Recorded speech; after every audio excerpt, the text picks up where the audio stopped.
चलो, आज की क्लास में मैं पढ़ाऊंगा आप लोगों को चंद्रगुप्त मौर्य और अलेक्जेंडर जो सिकंदर था वो कैसे भारत पर आक्रमण किया और भारत में प्रवेश होने से पहले ही उसे वापस भेज दिया गया, उसके बारे में हमें पढ़ना है। मैंने आप लोगों को इससे पहले मगध साम्राज्य में पढ़ाया था। आप लोग क्या हर्यक डायनेस्टी और शिशुनाग शुंग वंश जिसे कहते हैं हम, शिशुनाग वंश कहते हैं हम, ठीक, और नंद वंश और आपका मौर्य वंश। अभी चल रहा आपका मौर्य वंश, ठीक, जिनमें आपका हसीन मशुक शाह, हसीन मशुक शाह, हसीन मशुक शाह, हर्यक, शिशुनाग, नंद और मौर्य। अभी आपका 3 बचा हुआ है जिनमें मोर हमारा चल रहा है। हर्यक वंश का पहला शासक था आपका बिंबिसार।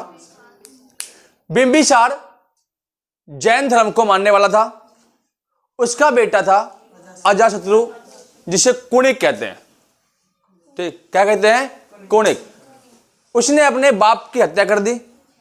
स्टार्टिंग में उसने जैन धर्म को अपनाया था, लेकिन बाद में वो बौद्ध धर्म को अपनाया। उसी के टाइम में पहली बौद्ध संगति राजगृह में आयोजित हुई थी। अजातशत्रु को मारने वाला उसका बेटा उदयीन था। उदयीन ने पाटलिपुत्र की स्थापना की और मगध की राजधानी राजगृह से पाटलिपुत्र ले गया। उदयीन का बेटा हुआ नंदीवर्धन, ठीक, नागदशक, ठीक, नागदशक हुआ। नागदशक को मारने वाला था शिशुनागपाल। शिशुनागपाल ने नागदशक को मार दिया और शिशुनाग वंश की स्थापना की।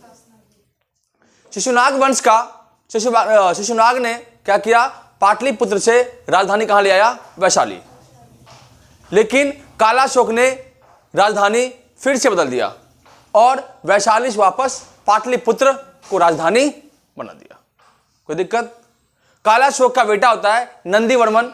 नंदीवर्मन के सेनापति महापद्मनंदन ने किसे मार दिया, महापद्मनंदन ने किसे मार दिया, नंदीवर्मन को, और क्या किया, नंद वंश की स्थापना की। महापद्मनंदन को क्या कहते हैं, एक राट की उपाधि धारण की, अर्थात एक राजा। महापद्मनंदन ने उड़ीसा को जीत लिया था और एक राट की उपाधि धारण की। इसके बाद महापद्मनंदन का बेटा आता है घनानंद। घनानंद एक अय्याश राजा था जिसकी बेटी भी उसे पसंद नहीं करता था। घनानंद के टाइम में ही सिकंदर जो आपका अलेक्जेंडर था वो भारत पर आक्रमण करता है। अब उसके बारे में हम समझते हैं, ठीक है।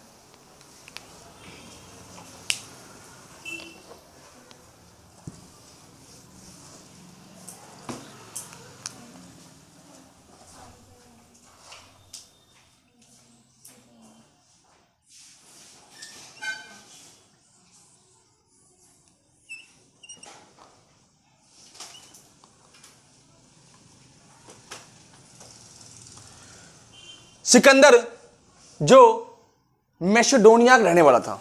मैसेडोनिया आज जो यूनान के अंदर पड़ता है, मैसेडोनिया, जिसे मकदूनिया कहते हैं। सिकंदर का पिता फिलिप था। सिकंदर के पिता की मृत्यु के बाद उसने अपने चचेरे भाइयों को मारने के बाद मैसेडोनिया पर राज किया और राजगद्दी पर बैठ गया। सिकंदर का जो गुरु था वो कौन था, अरस्तु था। अरस्तु गुरु कौन था, प्लेटो था। और प्लेटो गुरु कौन था, सुकरात। सुकरात कौन था, दार्शनिक था, एक बहुत बड़े फिलोसफर थे जिसे मार दिया गया, फांसी पर लटका दिया गया। धर्म के बारे में बताया था, बलि देना पाप है, इसे मार दिया गया। सिकंदर जो था वो भारत पर आक्रमण करता है 226 बीसी में। सिकंदर लगभग 20,000 सैनिकों को लेकर के अफगानिस्तान को जीतते हुए भारत में प्रवेश किया। भारत के अंदर जो आपका कंबोज और गंधार 2 तरह के ऐसे जनपद थे जो महाजन पद का एक अंग था। कंबोज और गंधार के अंदर दो शासक थे, एक था आपका आम्भिक और एक आपका था पौरस। आम्भिक जो था वो सिंध प्रांत का राजा था और पौरस आपका झेलम नदी जो आपका आज का आधुनिक पंजाब है और पाकिस्तान में बसा पंजाब और लाहौर बसता है, उन एरियाओं का ये राजा था पौरस। कोई दिक्कत नहीं। सिकंदर जब आया था तो वो अपने दो सेनापति लेकर आया था, एक आपका निकारियस और एक आपका सेल्यूकस निकेटर। ठीक। जो आपका जल सेना था, वो कौन था जल सेना अधिकारी? वो था आपका निकारियस।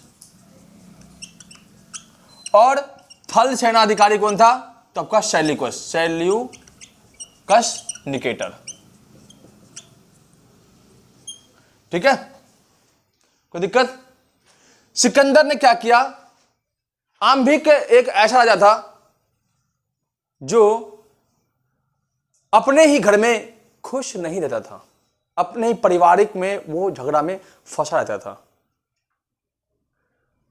इतिहास गवाह है कि रोड पे पड़े हुए कंकर इंसानों का रास्ता नहीं रोक पाता है। अगर जूते में एक कंकर पड़ जाए तो आपको चलने में बहुत दिक्कत आएगी, आप 2 कदम आगे बढ़ नहीं पाओगे। कहने का मतलब यह है कि बाहर आपके कितने भी दुश्मन हो और घर आपका ठीक है तो आपको कोई भी नहीं मार सकता। बाहर आपके कितने भी दोस्त हो, अगर घर में ही खटपट है तो आपको मारने वाले 1000 पैदा हो जाएंगे। आजकल देखते होंगे भाई भाई में लड़ाई झगड़ा होता है, भाई बहन में, माँ बाप में लड़ाई झगड़ा देखने को मिलता है। आम्भिक के साथ भी कुछ ऐसा ही था सीन।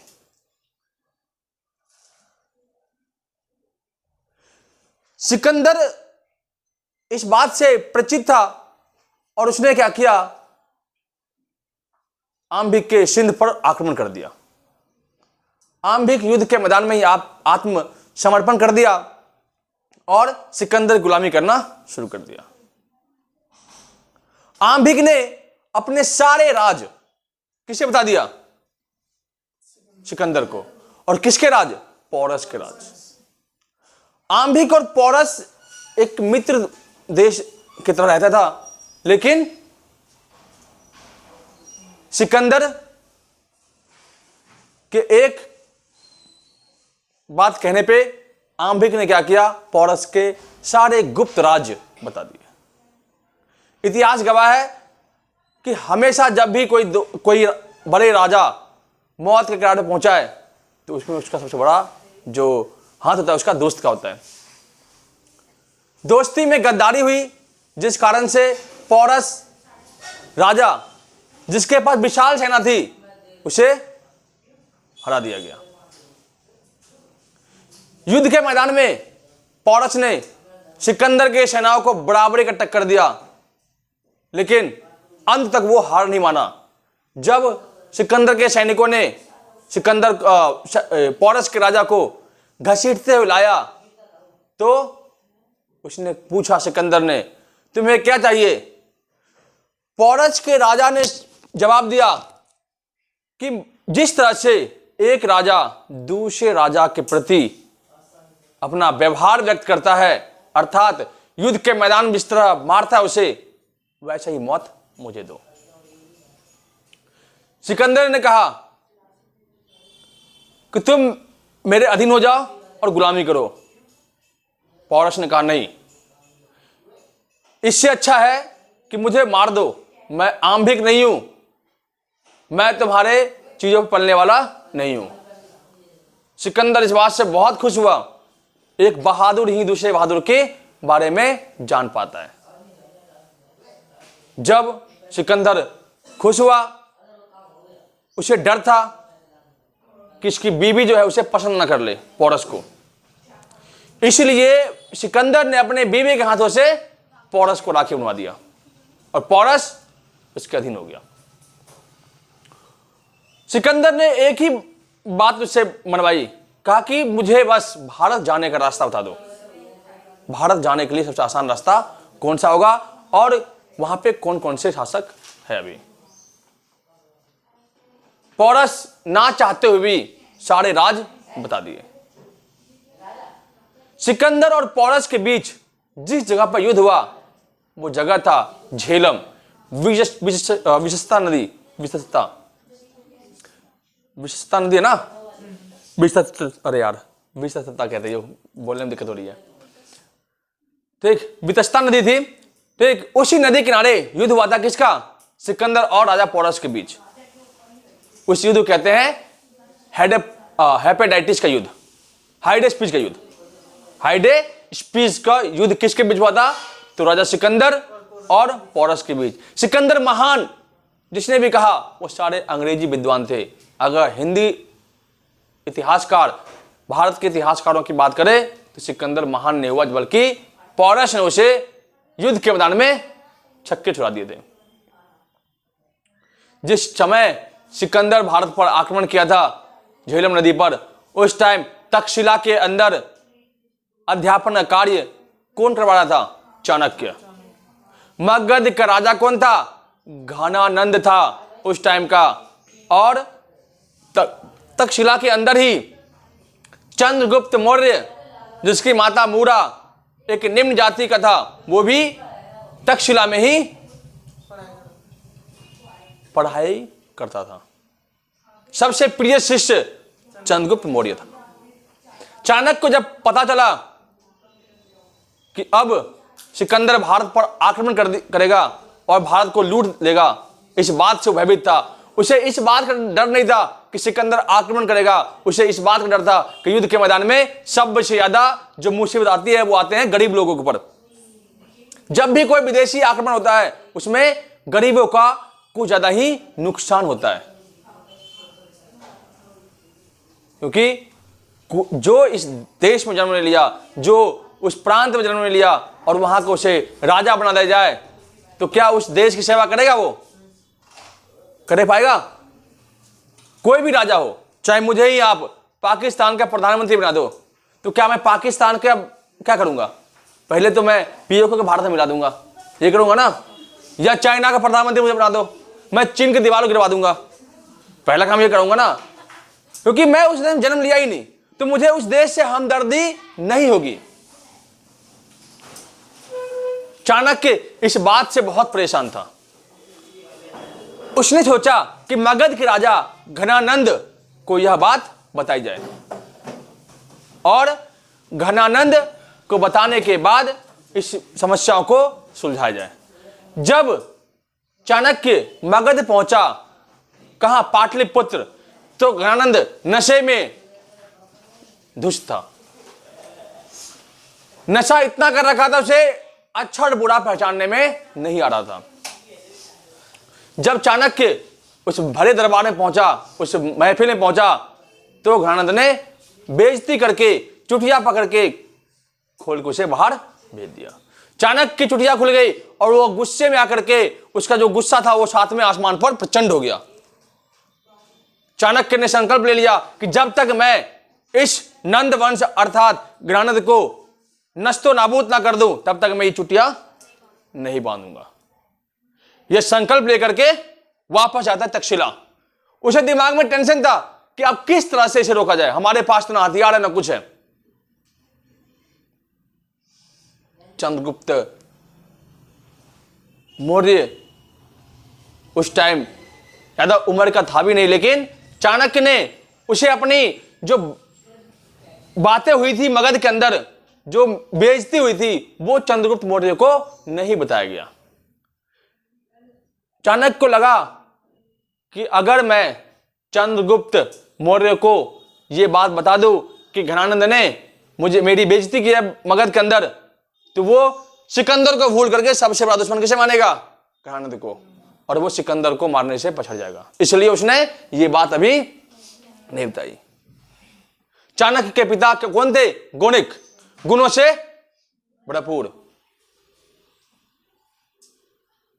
ठीक, चंद्रगुप्त का भी गुस्सा था घनानंद पे, क्योंकि इतिहासकारों का मानना है कि चंद्रगुप्त के पिता को घनानंद ने बंदी बना लिया था, अपहरण कर लिया था। दोनों तरफ से घनानंद की दुश्मनी हो गई। अब चाणक्य और चंद्रगुप्त मौर्य ने कहा, चाणक्य ने कहा चंद्रगुप्त मौर्य से कि शिष्य अब तुम्हें ही सिकंदर को रोकना होगा। कहा गुरुजी मैं कैसे रोक पाऊंगा, ना मेरे पास हथियार ना कुछ है। कहा टेंशन मत ले, मैं हूं तेरे साथ।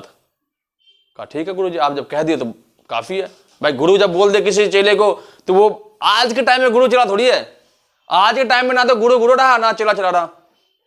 चेला अपने मस्त रहता है, सोचता है हम गुरु से बड़े हैं। उन्हें तो गुरु की इज्जत की फिक्र नहीं होती। जिससे पढ़ेगा उससे कहेगा मैं ये इसको पढ़ा दिया था। अर्थात आप कितने भी अच्छे नॉलेज दे दो आजकल के चेलों को, वो कल जाकर के भूल जाएगा और जॉब लगने के बाद तो भूल ही जाता है, याद नहीं करता। घर जाने के बाद बच्चों को याद नहीं करता गुरुजी को कि गुरुजी हमारी जिंदा है कि नहीं है। बात सही है ना। अब उस टाइम के गुरु बानी देखो, चाणक्य और चंद्रगुप्त मौर्य। चंद्रगुप्त मौर्य ने चाणक्य की हेल्प ली और किसी भी तरह से उसने क्या किया, सिकंदर के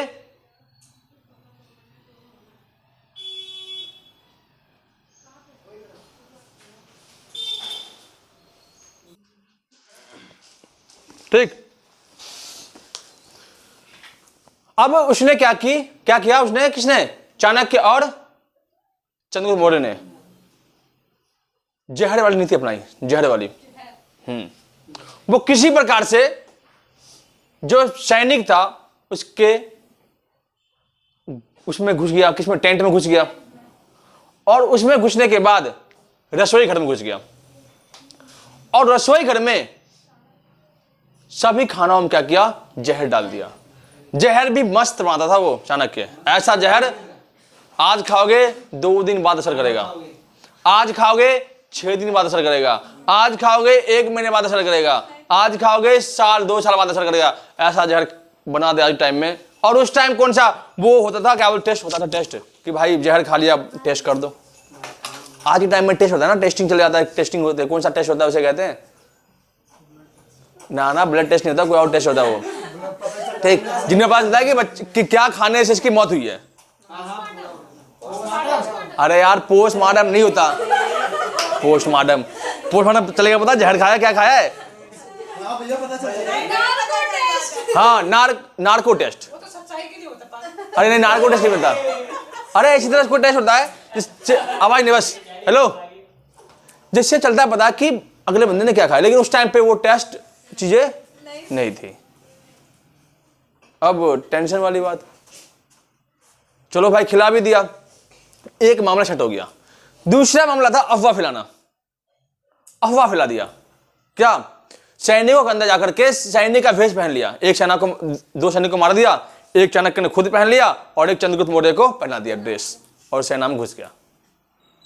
और उसकी भाषा में कहा कि भारत के उस पार अगर कोई भी इंसान युद्ध के मनसा जाता है और बिना परमिशन जाता है वो जिंदा नहीं लौटता, उसे बीमारियां धर लेता है। हैजा, टाइफाइड, मलेरिया, डेंगू, चिकनगुनिया, सारे बीमारियां उसको धर लेता है।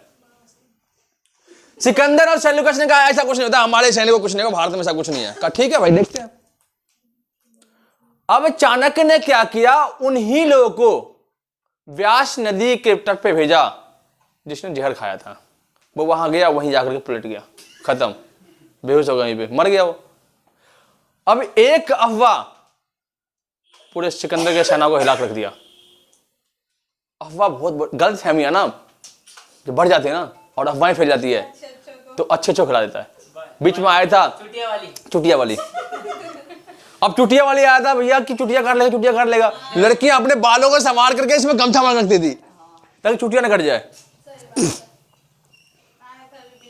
अब व्यास नदी के पास एक तो अफवाह फैल गई। दूसरी बात, जिस टाइम पर सिकंदर अटैक करने वाला था, कहां पे, इंडिया पर, उस टाइम व्यास नदी में बाढ़ आ गया था। और भारत की नदियां अगर उनमें बाढ़ आ जाए तो वो समुद्र बन जाता है। अब भाई निकारिया जो था उसका जल सेनाध्यक्ष, वो नाव ले गया कहीं ना तो उसका डूबे उसके अंदर ही, ब्यास के नदी के अंदर ही। वो डर गया, घबरा के बाहर आ गया। और एक अफवाह ये फैला दिया कि गणानंद के पास 3,20,000 सैनिक है, जिनमें 8,000 सैनिक हाथी सैनिक है। सिकंदर आया था घोड़ा से, घोड़ा लेकर के। अब भाई हाथी के सामने घोड़ा कहां टिकेगा? अब भाई सारे सैनिक अंदर फंस गया। कहा ना अब हम नहीं जाएंगे भैया उसके पार, भारत के पास, हमें घर ले चलो। उस टाइम ना व्हाट्सएप था, ना फेसबुक था, ना कुछ था भाई। 10 साल से सारे सैनिक युद्ध कर रहे थे। किसी किसी की नई शादियां हुई थी, वो सेना भर्ती हो गया था, वो चला गया इंडिया के पास। उसे अपनी बीबी की याद आ रही थी, किसी को अपनी माँ की याद आ रही थी। देखो ना फौज में ऐसी याद आती है ना, डालते स्टेटस डालते। उस टाइम तो भाई फेसबुक पे कबूतर जाएगा, लेटर पहुंचाएगा, कबूतर आएगा, तब तक भैया 2 बच्चे पैदा हो जाते हैं दिन में। इतना समय लगेगा, पता चले वहां से लेटर आया कि भैया वो आदमी मर गया। जब तक लेटर आया तब ये बंदा टपका हुआ यहाँ पे, अगला बंदा ही मर गया जिसको लेटर आया। फिर पहुंचता लेटर वहां पे, शादी उसकी होनी है, तब तक उसका बच्चा हो जाता है। तो बहुत टेंशन था सैनिक उसके। कहा कि रहने दो भैया, माफ करो, हमें घर भेज दो। अब निकारेश कहा ठीक है अब हम चल देंगे। सेल्यूकस के मन में थोड़ा संकोच था। कहा ना यार, हमें नहीं जाना है अभी। सिकंदर का जो घोड़ा था ना, वो पंजाब के अंदर एक जगह है, वहां मर गया। बहुकेफला नाम था। उसी घोड़े के नाम पर जगह बना बहुकेफला। हाँ, बहुकेफला जो जगह है पंजाब के अंदर, वो सिकंदर के घोड़े पर नाम बना था, वहीं मर गया था वो। अब सिकंदर जो था वापस लौटने के लिए तैयार हो गया। कहा ठीक है, तुम नहीं मानोगे तो क्या करोगे, चलो। सिकंदर रो पड़ा था, रोते रोते कहा कि अब मैं भारत की भूमि पहुंच गया था और वहां से वापस जा रहा हूं। तुम्हें भूख लगी बहुत तेज, और तुम्हारे बगल में खाना आए और वहां से छीन ले, तो कितना बुरा लगेगा। सिकंदर को ऐसा ही फील हुआ था। सिकंदर 323 ईस्वी में 26 ईस्वी में आया था, 326 ईस्वी में, और 24 में यहां से मतलब 19 महीने तक रहा था भारत में। 19 महीने रहने के बाद वापस वो लौटता है, और लौटते हुए 2 साल तक, जो 2 साल पहुंचने लग गया उनको बेबीलोन। रास्ते में लौटते गया, दारू वारी पीते गया, पार्टी करते गया, युद्ध लड़ते गया, दोस्तों से मिलते गया, और बेबीलोन में जाकर के टपक गया 323 ईस्वी में। लेकिन सेल्यूकस वापस लौट आता है। कहा ना कुछ तो गड़बड़ है भाई। कहते हैं दया कुछ तो गड़बड़ है। तो सेल्यूकस ने कहा किससे, अपने सेनाओं से ना, कुछ तो गड़बड़ है। और भाई ये कोई ना कोई अफवाह फैलाया जरूर। कहा ठीक है। इतने में तो चाणक्य ने क्या किया, चंद्रगुप्त को सहायता किया, और चंद्रगुप्त ने क्या किया, सीधे मगध पे अटैक कर दिया और गणानंद को बैटल रूम में जाकर मार दिया और मौर्य वंश की स्थापना कर दी। अब सेल्यूकस निकेटर को लगा क्या कि जो मगध है वहां पे घनानंद का ही शासन है। ठीक, लेकिन जब वापस आया तो देखा यहां पे चंद्रगुप्त मौर्य का शासन है। इसी तरह हुआ था अकबर के टाइम में। हॉकिंस आया था भारत में पहली बार संदेश लेकर के अकबर के दरबार में। जब पहली बार आया तो अकबर था, जब दूसरी बार आया तो जहांगीर मिल गया उसे। वो कंफ्यूज हो गया यार, क्या विचित्र हाल है। पहले जब आया था अकबर था, अब जहांगीर आ गया। ऐसे जब आया तो घनानंद था, अब चंद्रगुप्त मौर्य आ गए। ये कौन सा शासक नया आ गया। चंद्रगुप्त मौर्य का जन्म हुआ था 245 बीसी में, और सेल्यूकस निकेटर और चंद्रगुप्त मौर्य के बीच युद्ध हुआ 345 जन्म हुआ, और युद्ध कब हुआ, 305 बीसी में। हाँ, क्योंकि 322 में उसने राज तिलक करवा लिया था अपना, 322 बीसी में। और 305 बीसी में युद्ध हुआ किसके बीच, सेल्यूकस निकेटर और चंद्रगुप्त मौर्य के बीच। चंद्रगुप्त मौर्य के पास अथाह हाथी सैनिक, ठीक। सेल्यूकस निकेटर भी ले आया था अथाह हाथी सैनिक। अब भाई गलती कर दी उसने। जिस टाइम वो आया उस टाइम पे भाई बरसात का मौसम था, बाढ़ का मौसम था। हाथी आया, घुस गया उस दलदल में। भाई भारी भरकम तुम लेकर आओ, घोड़ा लेकर जीते ना, और चंद्रगुप्त मौर्य ले गया था घोड़ा। बहुत पिटाई की उसने सबकी। शैल्यूकस सोचा ना अपनी बेटी भेजता हूं, कार्डिनियो को भेज दिया युद्ध के मैदान में। ओ भाई कार्डिनियो गया एकदम बाल बाल खोलकर एकदम, सुंदर थी भाई, मैसिडोनिया की थी, काफी सुंदर थी। चंद्रगुप्त मौर्य कहते नहीं है पहली बार देखा तो लव हो गया, और पहली बार देखा तो लव हो गया, और दूसरी बार देखा तो सब हो गया। चंद्रगुप्त मौर्य को उससे प्यार हो गया भाई। कहा ओ माय गॉड, काफी भाई 40 साल का नौजवान हो गया, वो भी भाई उस टाइम 40 साल काफी हट्टा कट्ठा होता था, बिहारी था, हमारे से स्मार्ट बंदा। ठीक कहा ठीक है भाई, प्यार सिकंदर को भी गया और कार्डिलियन को प्यार हो गया, उससे विवाह करवा दिया। और जब युद्ध में हार गया शैल्यूकस तो समझौता हुआ, और दहेज में क्या मिला? 4 प्रांत, कंधार, काबुल, मकरांत, हेरात।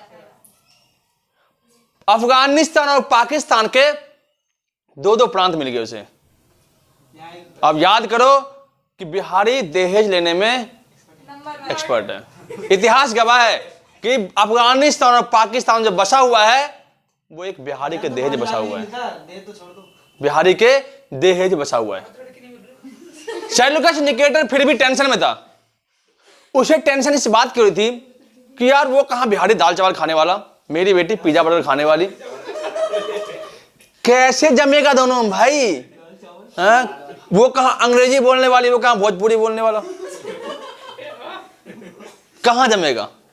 उस बात टेंशन में था। उसने कहा ठीक है इसका भी हल किया जाए। उसने एक दूध भेज दिया। कहते नहीं है कि दुल्हन जब शादी होती है दुल्हन के साथ एक लड़का आता है। अरे लड़की, तुम्हारी लड़की आती है, हमारी लड़का आता है, बहन के साथ लड़का आता है उसके दहेज में। लेकिन मैं किस बड़ा हो गया भाई, वो भी राजदूत था किसका? शैल्यूकस निकेटर का। जाता है वहां पे, देखता है सब कुछ अच्छा होता है, ठीक, काफी उसके बारे में लिखता है कि चंद्रगुप्त मौर्य एक ऐसा शासक, जब वो राज दरबार अर्थात गांव में घूमने निकलता था तो सोने के रथ पे निकलता था, उसके साथ पेड़ पौधे भी चलते थे, और उस पेड़ पर जो था ना क्या बोलते उसको, तोता का झुंड होता था जो चारों तरफ उसके चारों आसपास घूमते रहता था। हाथियों को चांदी और सोने से बिल्कुल सजाया जाता था, और फिर फुल पार्टियां होती थी, और फिर आता था सिकंदर चंद्रगुप्त मौर्य। कहा कि बहुत ही खुशहाल राज्य था। उसने कहा कि भारत के अंदर 7 प्रकार के जातियां हैं, वर्ग है। कहा कि अपार धन वाला देश है भारत। जस्टिन जो था वो यूनान का इतिहासकार था, उसने चंद्रगुप्त मौर्य को क्या कहा, क्या नाम दिया था? एंड्रोकस। एंड्रोकस नहीं है, क्या होते हैं इसको, सेंड्रोकस। हाँ, चंद्रगुप्त मौर्य को सेंड्रोकस कहते हैं। वहां पे कहां पे? यूनान में। कौन? जस्टिन इतिहासकार उसके कहने पे। विशाख दत्त के कीर्ति मुद्रा राक्षस में लिखा हुआ है स्पष्ट रूप से कि चंद्रगुप्त मौर्य एक निम्न कुल का था। निम्न, छोटी जाति का। अब काफी ज्यादा ही वो आ गया, मतलब क्या कहते हैं शैल्यूकस निकेटर के अंदर कि भाई हाँ ठीक है मेरा दामाद बढ़िया है, का कुछ तो मांग लो दहेज। तो 500 हाथी दिया किसने? चंद्रगुप्त मौर्य ने। किसे? शैल्यूकस निकेटर को। और मेगास्थनीज ने भारत के मगध भूमि पर रह करके क्या किया? इंडिका नामक पुस्तक लिखी। ये सारे जितने भी मैंने बताया आपको, सब एग्जाम के व्यू से बहुत ज्यादा ही इंपॉर्टेंट रखता है। चंद्रगुप्त मौर्य भद्रबाहु से शिक्षा लेने के बाद जैन धर्म को अपनाया और अपना अधिकांश समय कहां बिताया? श्रवणबेलगोला में, कर्नाटक में, और वहीं पे वो मर गया। उसका बेटा हुआ बिंदुसार। हाँ, बिंबिसार नहीं, ये है बिंदुसार अर्थात पॉइंटसार। पॉइंटसार। बिंदुसार आजीवक संप्रदाय का मानने वाला था। उसके शासन काल में कौन आया? डायमेकस आया। सीरिया नरेश डायमेकस। ठीक, अच्छा एक चीज और, कभी क्वेश्चन आता है कि भारत पर पहला आक्रमण क्या सिकंदर ने किया? तो किसने किया? दादा बिनारो जी। सिकंदर भारत पर पहला आक्रमण नहीं किया, बल्कि पाकिस्तान के बगल में है ईरान, यहां पर एक वंश था हकमनी वंश। हकमनी वंश का शासक था डेरियस प्रथम। डेरियस प्रथम ने आक्रमण किया इस प्रांत में, लेकिन वो ज्यादा जीत नहीं पाया, वापस चला गया।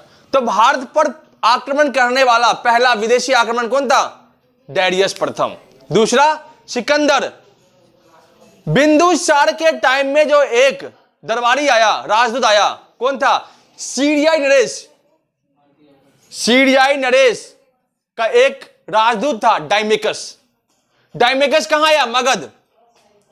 और उसने बताया कि हमारे सीरिया देश में क्या क्या है।